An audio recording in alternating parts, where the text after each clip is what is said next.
ஒரு பையன் ப்ரைஸ் வாங்குறப்போ வந்தாப்புல அவர் முடிய வந்து இந்த 23ஆம் புலிகேசியில் வடிவேல ஒரு செக்யூரிட்டிக்கு உள்ளே எடுத்துகிட்டு போவார். அது மாதிரி ஒரு முடியை விட்டுட்டு போயிட்டாப்புல. அப்போ நாங்கள் 12ஆவது படிக்கும் பொழுது 93லாம் பார்த்தீங்கன்னா இப்படி கிப்பி வச்சுக்கிட்டு அலைவான் அப்படின்ட்டு வாத்தியாரை வம்பிழுத்துட்டு திரிவோம். அதெல்லாம் நினைவு வந்துச்சு. அது தவறே கிடையாது. ஆனாலும் உங்களை ஒழுங்கு கட்டுப்பாட்டுக்குள்ளே நாங்கள் கொண்டு வந்துடுவோம். அதே மாதிரி இந்த தண்ணி அடிக்கிறதோ இல்லைன்னா சிகரெட் அடிக்கிறதோ இல்லைன்னா கஞ்சா போடுறதோ இதெல்லாம் நாங்கள் சொல்ல மாட்டோம். ஆனால் நீங்களே மாறிக்குவீங்கன்னு நாங்கள் நம்புகிறோம். முதல் நிகழ்ச்சின்றதுனால சில நண்பர்கள் இப்போ தங்கப்பாண்டி அண்ணா இங்கே தங்கப்பாண்டி சார் பவுன்சரோட நண்பர் அவர் தான் வர சொல்லியிருந்தோம். ஏன்னா ஏதாவது அசம்பாவிதங்கள் நடந்துடக்கூடாதுங்கிறக்காக ஒரு 25 நண்பர்கள் பவுன்சர் டீம் வந்து பண்ணியிருந்தாங்க. மிரட்டுறதுக்காகலாம் இல்லை, தயவு செஞ்சு நினச்சிங்க. ஏன்னா இது பிள்ளையார் சொல்லி போடுற முதல் நிகழ்வு. ஒரு சின்ன அசம்பாவிதம் வந்தால் கூட ஒரு நெகட்டிவாக பாஸ் பண்ணிடுவாங்க. தெரியுமா, ஆதவன் காலேஜில் ஜெயனாஞ்சிஸ் குரூப் வாங்கி இந்த மாதிரி ஆயிடுச்சு இந்த நிகழ்வில் அப்படின்னு சொல்லிடுவாங்க. அதுக்காக ஒன்றொன்னையும் பார்த்து பார்த்து பார்த்து பார்த்து பண்ணியிருக்கோம். எங்கள் டீம்கிட்ட வந்து ஒரு வசனம் அடிக்கடி கோர்ஸ் சொல்லிக்கிட்டே இருப்போம்.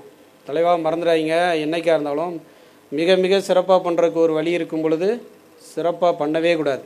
இங்கே குட்டு இல்லை, வெரி குட் கிடையாது, ஓகே கிடையாது, பேடு கிடையாது. நான் என்ன சொன்னேன்? மிக மிக சிறப்பாக பண்ணுறதுக்கு ஒரு வழி இருக்கும் பொழுது சிறப்பாகவே செய்யக்கூடாது. அப்போ இந்த நிகழ்ச்சியில் வந்து அடிக்கடி பார்க்கும் பொழுது பர்ஃபெக்ஷன் ரொம்ப முக்கியம். அதில் நம்ம நண்பர் dance master Suresh sir mister அவங்க ஒய்ஃபு ரொம்ப நன்றி மேடம், பணிவாக நன்றி தெரிவிச்சுக்கிறேன். உண்மையிலேயே ஒரு கிளான்ஸ் போனேன்னா எப்படி டான்ஸ் ஆடுறாங்கன்ட்டு உரிச்சு எடுத்துட்டாப்புல. ஏங்க நம்ம ஸ்டூடெண்ட்டு வந்து உண்மையிலேயே கிரேட்டுங்க. 4 நாளைக்குள்ளே இவ்வளோ பர்ஃபார்மன்ஸாக இவ்வளோ பர்ஃபெக்ஷனாக கைத்தட்டு உண்மையிலே வெரி குட். பாட்டையே கிளப்பிட்டாங்க. அதுலேயும் ஒரு சில பேர் வந்து இந்த கண்ணில் ஒத்திக்கிற மாதிரி என்ன பர்ஃபார்மன்ஸு, என்ன டெடிகேஷன். நிச்சயமாக அவங்கெல்லாம் எதிர்காலத்தில் எங்களை மாதிரி உருவாக்குவோம். எதுலேயுமே ஒளிமுறை கிடையாது. எங்களுக்கு தெரிஞ்ச எல்லாத்தையும் கற்றுக் கொடுத்துருவோம். பிஸ்னஸில் வந்து அடிபட்டு தான் வந்தோம். 25 இயர்ஸில் கற்றுக்கிட்ட எல்லாத்தையும் பிபிஏ எம்பிஏ பிசிஏ யார் வேணாலும் கற்றுங்கோ. அதே மாதிரி பிஏ எம்பிஏ அதெல்லாம் புது கோர்ஸ்லாம் வந்துடும். ஃபுல்லாக கார்டனிங் பண்ணிடுவோம்.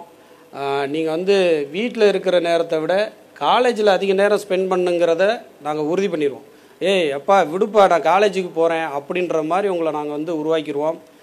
திட்ட மாட்டோம், அடிக்க மாட்டோம், எந்த கண்ட்ரோலும் பண்ண மாட்டோம். ஆனால் நீங்கள் வந்து உங்கள் வாழ்க்கையினுடைய பொறுப்பை உணர்கிற மாதிரி நாங்கள் பண்ணிடுவோம். அதுக்கு வந்து இறைவன் வந்து எங்கள்கிட்ட ஆற்றல் சக்தியெல்லாம் கொடுத்துருக்காரு. ஸோ மெடிடேஷன் சில விஷயங்கள்லாம் இருக்குது. நீங்கள் எங்களுக்கு ஒத்துழைச்சிங்கன்னா உங்களை ஓகோன்னு கொண்டு போயிடுவோம். Not money minded. இறைவன் ஆசீர்வாதத்தில் ஜெயனாஞ்சிட்ஸில் இதர கன்சர்னில் வந்து எங்களுக்கு தேவையான வருமானம் வருது. இதை நாங்கள் சர்வீஸாக தான் பார்க்குறோம். அதனால் அவங்கள்ட்ட அடிக்கடி பணம்லாம் கேட்க மாட்டோம். ஃபீஸ் ஸ்ட்ரக்சரை பார்த்துட்டு ஏற்கனவே இருக்கிறத கூட ஒரு 2000 1000 குறைச்சிருக்கோம். பிசிஏ பிஎஸ்சி இதிலெல்லாம் வந்து இல்லை வேண்டாம் அவங்களெலாம் குறைச்சிருங்க அப்படின்னு பண்ணியிருக்கோம். அது இல்லாமல் ஒரு கிளாஸில் யாராவது தனியாக வந்து பாருங்கள், எங்கள் டீம்கிட்ட சொல்லுங்கள். அம்மா அப்பா இல்லை, யாராவது ஒருத்தர் மட்டும் இல்லை, ரொம்ப கஷ்டப்படுறாங்கன்னா அதில் வந்து நம்ம மனிதநேய அடிப்படையில் கண்டிப்பாக நல்ல உதவியெல்லாம் பண்ணிடலாம். ஸோ இது மனுஷன் வந்தது கொண்டு போக ஒன்றுமே இல்லை. அதுவும் கல்வியில் வந்து சம்பாதிக்கிற எண்ணம் நாங்களுக்கு சத்தியமாக எங்களுக்கு கிடையாது, எங்கள் டீமுக்கும் கிடையாது.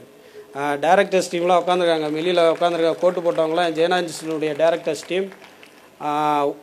ஒரு நிறுவனம் வளரணும் இல்லை ஒரு கல்லூரி வளரணும்னா இந்த மாதிரி தளபதிகள் இருந்தால் தான் சாத்தியம். சாரதி நாதன் எல்லாமே தளபதிகள், அவங்களால தான் இது சாத்தியமாச்சு. டீச்சர்ஸ்லாம் வெரி ஆக்டிவாக இருக்காங்க, அவங்களுக்கு ஒரு நல்ல கைதட்டு கொடுத்துருங்க. இந்த பொன்னான தருணத்தில் இந்த முதல் நிகழ்வில் சில விஷயங்கள் வந்து ரொம்ப வெளிப்படைத்தன்மையாக எங்கள் வாழ்க்கையில் நடைமுறைப்படுத்திய எங்கள் நிறுவனத்தில் நடைமுறைப்படுத்திய உண்மையை மட்டும்தான் சொல்லியிருக்கோம். இவ்வளோ வந்தாலும் இறைவன்கிட்ட நாங்கள் நன்றி சொல்கிறோம். எங்கள் டீம் ஃபுல்லாக உங்கள்கிட்ட பணிவாக தான் இருக்குது. உங்களை ரொம்ப தோழமையோடு தான் நடத்துவோம். எந்த ஒரு சின்ன பிசுறு தட்டாமல் ரொம்ப சூப்பராக பண்ணிடுவோம். பஸ்ஸெல்லாம் வந்து புது வண்டி தான் வாங்குகிறோம். இந்த பழைய வண்டியெலாம் வச்சுக்கிட்டு இந்த கட்டு போனது அதெல்லாம் நாங்கள் பண்ண மாட்டோம். எதுவுமே பர்ஃபெக்ஷனாக பண்ணணும், இல்லைன்னா அந்த வேலையை பண்ணக்கூடாதுன்னு சொல்லிடுவோம். அதனால் பஸ்ஸு 7 ரூட்டு ரெடி ஆயிடுச்சு, 7 வண்டி புக் பண்ணியாச்சு. மணப்பாறைக்கு வந்து பாரத் பென்ஸ்னு ஒரு வண்டி விட்றோம். ரொம்ப ஹைஜீனிக்காக போயிட்டு வருவீங்க. So thank you. இவ்வளோ நேரம் வந்து செவி மெடுத்தமைக்கு ரொம்ப நன்றி. இனிமேல் தான் ஆட்டம் பாட்டம்லாம் இருக்குது, டிஜேலாம் இருக்குது, செம்ம என்ஜாய் பண்ணுங்கள். பெற்றோர்களாக வந்து ரொம்ப நன்றி. உண்மையிலேயே இந்த நிகழ்வை வந்து நீங்கள் கண்டுகளித்ததுக்கு ரொம்ப நன்றி. ஏதாவது சின்ன சின்ன மிஸ்டேக் இருந்தால் சாரி கேட்டுக்கிறோம் பணிவா. எப்பொழுதும் கடினமான பாதைகளை தேர்ந்தெடுங்கள். அந்த பாதைகளில் தான் போட்டிகள் அதிகம் இருக்காது. அதன் இறுதியில் கிடைக்கும் வெற்றி உங்களை உச்சத்தில் நிறுத்தும் என்று கூறி, அடுத்த வருஷம் இதை விட 10 மடங்கு இல்லை 50 மடங்கு பெரிய ஈவெண்ட்டில் இதை விட ஸ்டார் விஜய் டிவியில் இருக்கிற சினிமாவில் இருக்கிற டீசெண்டான பாடல்கள், கலக்கப்பகுதி யார், இந்த மாதிரி பாலா இந்த இவங்கெல்லாம் வச்சு பெரிய ஈவெண்ட்டாக பண்ணிடுவோம். இது 8 நாளைக்குள்ளே ரெடியானது. ஸோ எப்பொழுதும் கடினமான பாதைகளை நம்மளும் தேர்ந்தெடுப்போம். அந்த பாதைகளில் தான் போட்டிகள் அதிகம் இருக்காது. அதன் இறுதியில் கிடைக்கும் வெற்றி நம்மை உச்சத்தில் நிறுத்தும். நன்றி.